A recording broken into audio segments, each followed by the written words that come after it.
Salam sejahtera bagi kita semua. Shalom. Saudara-saudara, marilah kita mengikuti gerakan membaca Alkitab di hari ini, hari ke-145. Sebelumnya, mari kita berdoa. Kami bersyukur padamu Tuhan, atas kesempatan yang boleh Tuhan berikan bagi kami menikmati hari yang baru ini. Dan kami rindu untuk mengisi hari ini dengan membaca firman-Mu.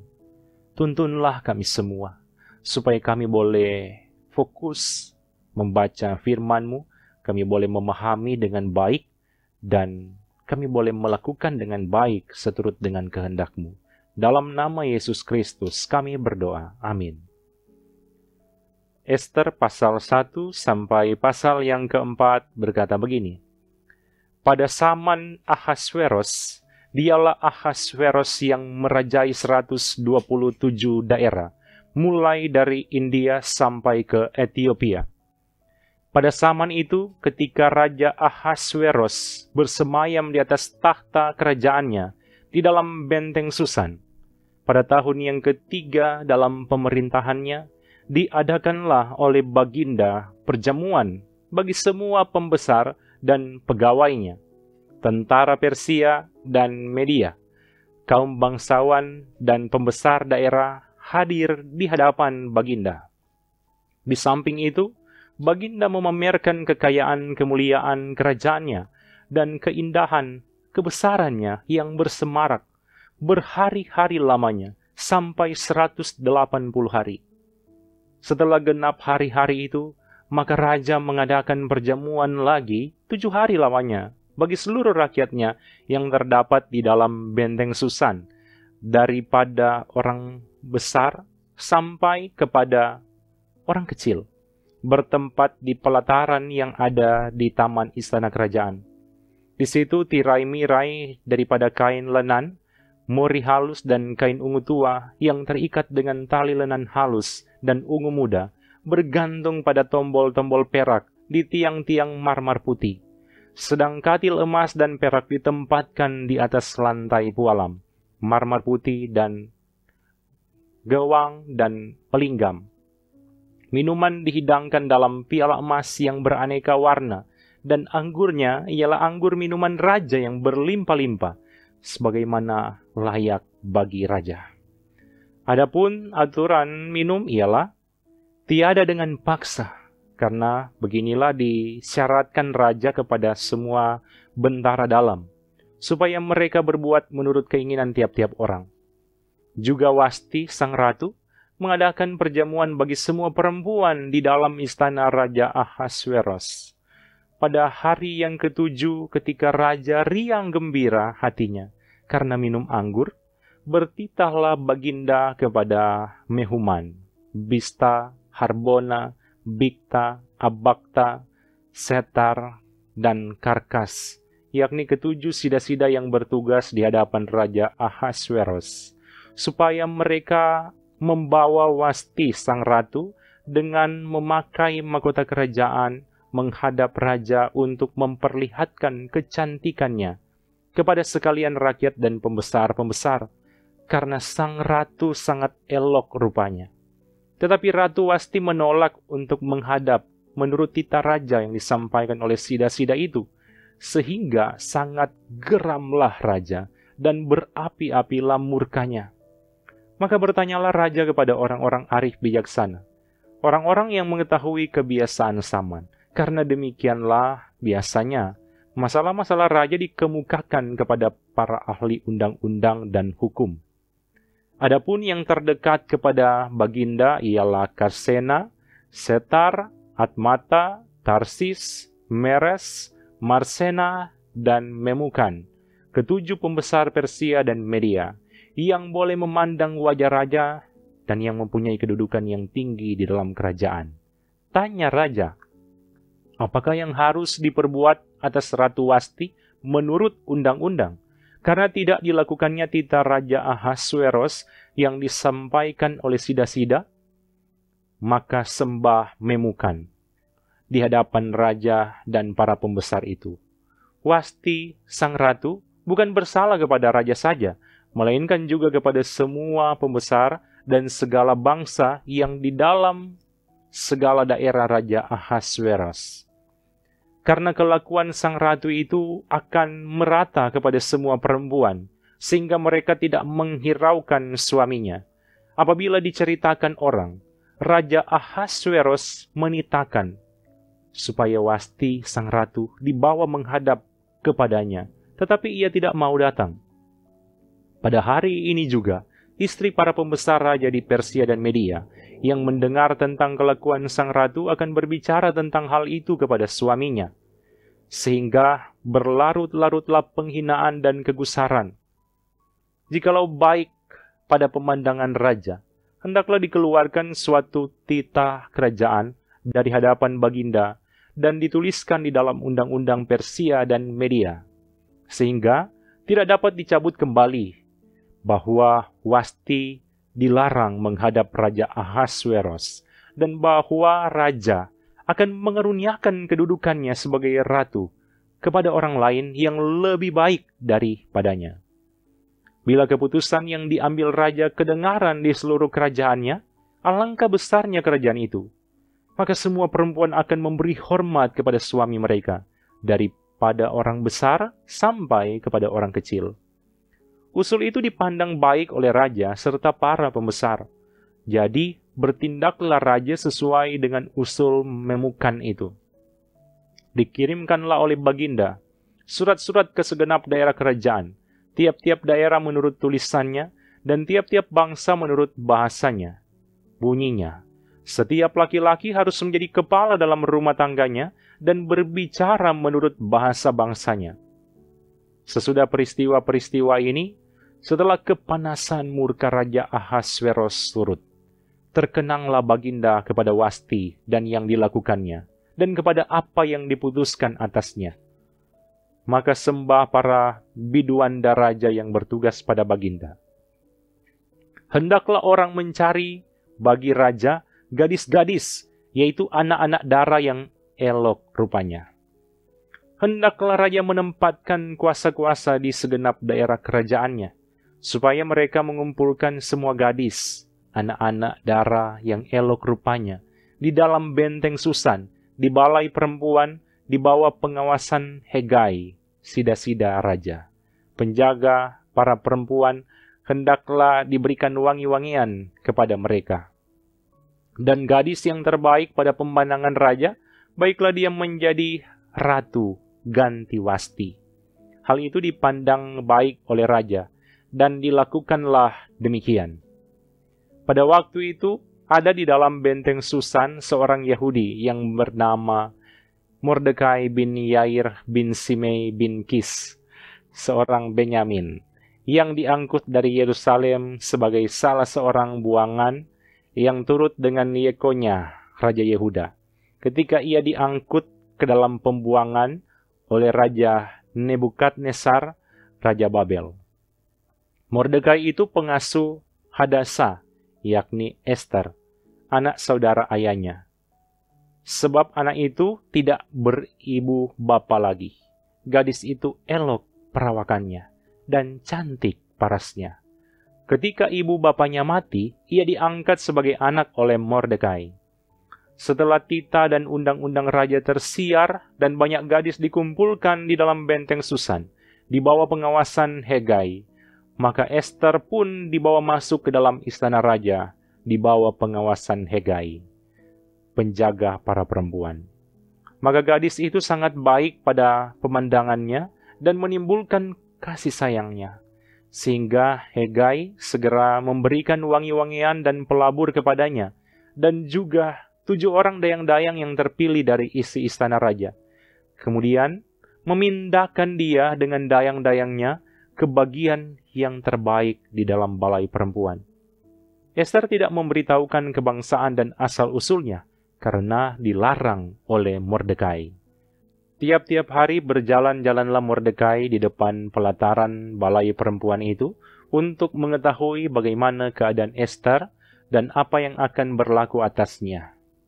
Tiap-tiap kali seorang gadis mendapat giliran untuk masuk menghadap Raja Ahasweros, dan sebelumnya ia dirawat menurut peraturan bagi para perempuan selama 12 bulan.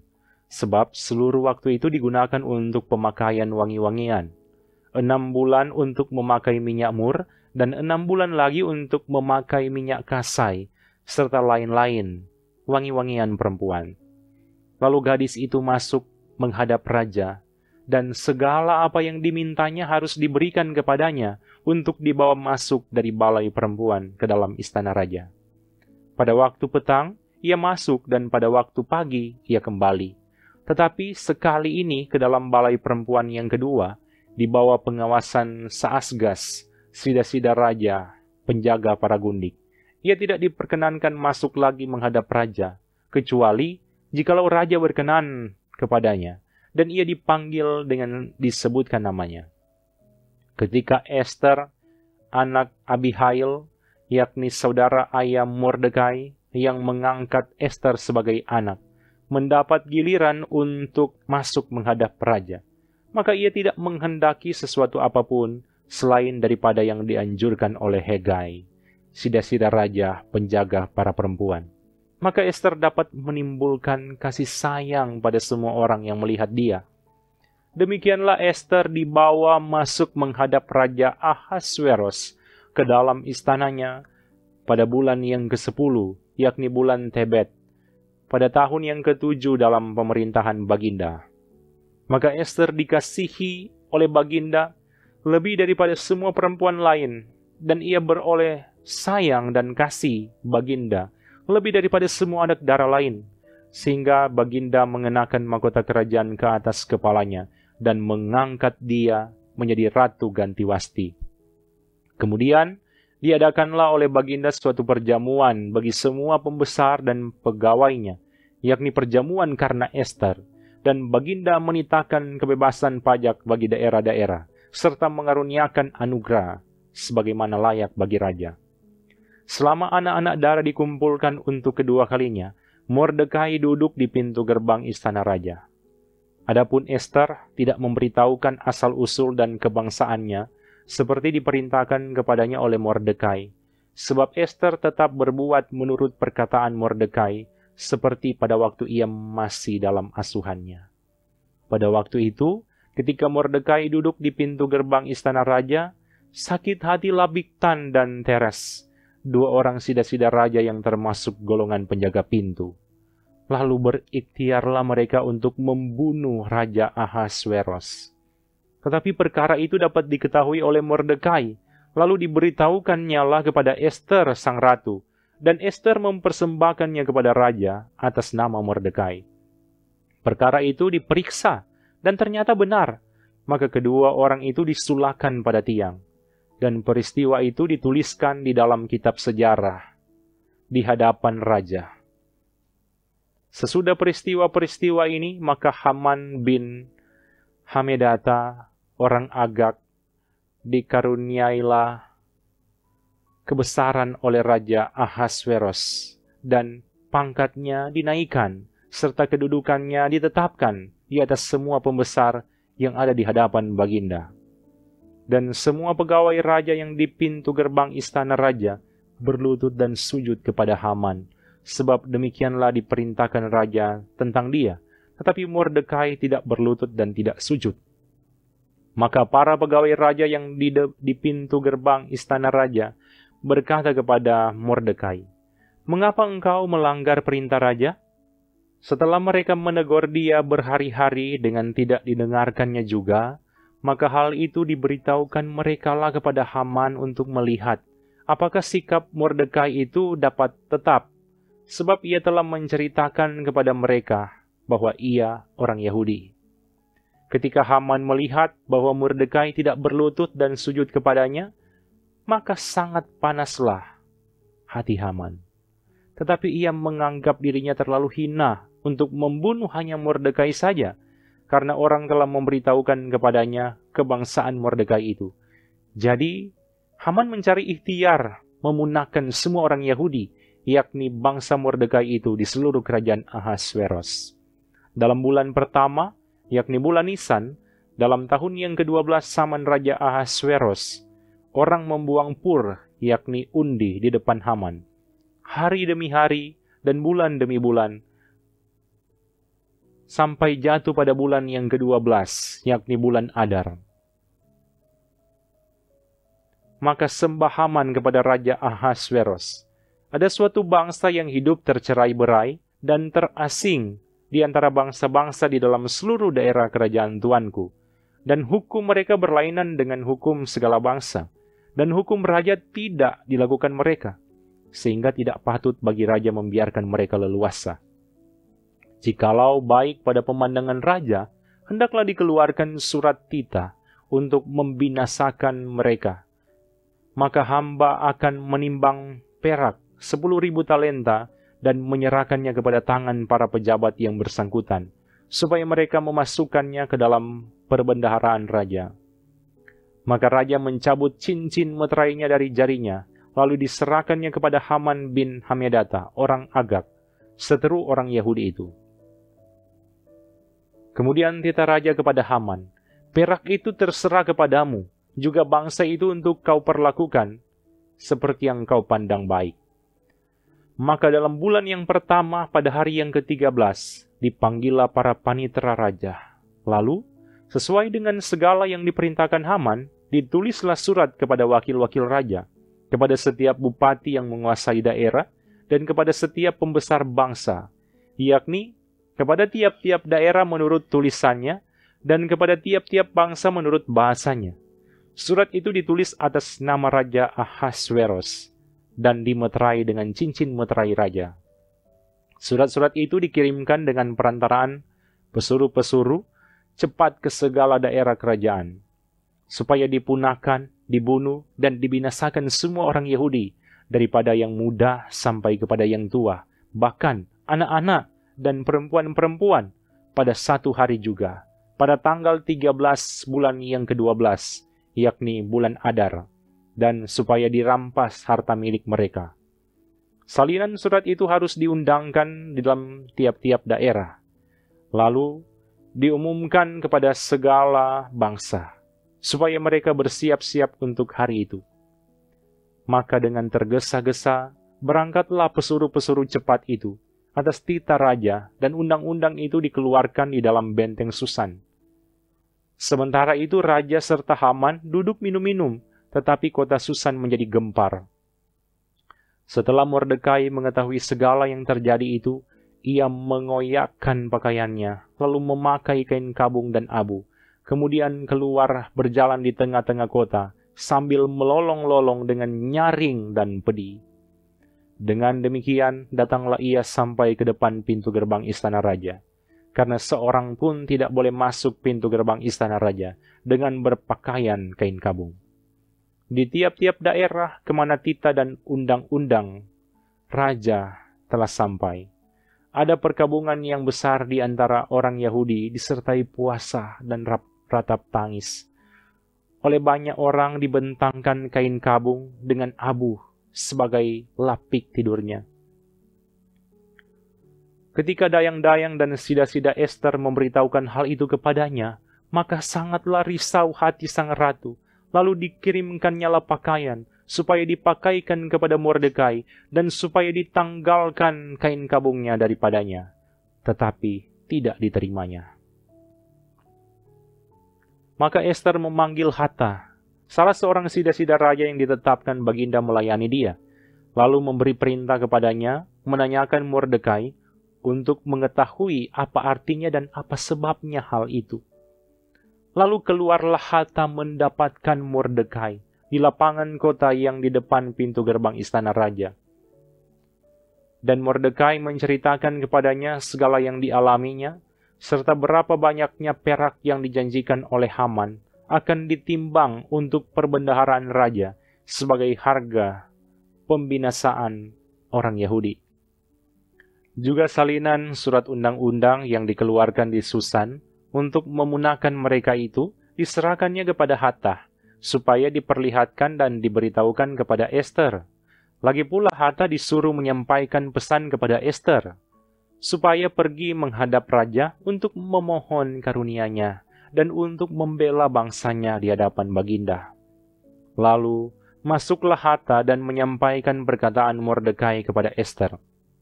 Akan tetapi, Ester menyuruh Hata memberitahukan kepada Mordekai.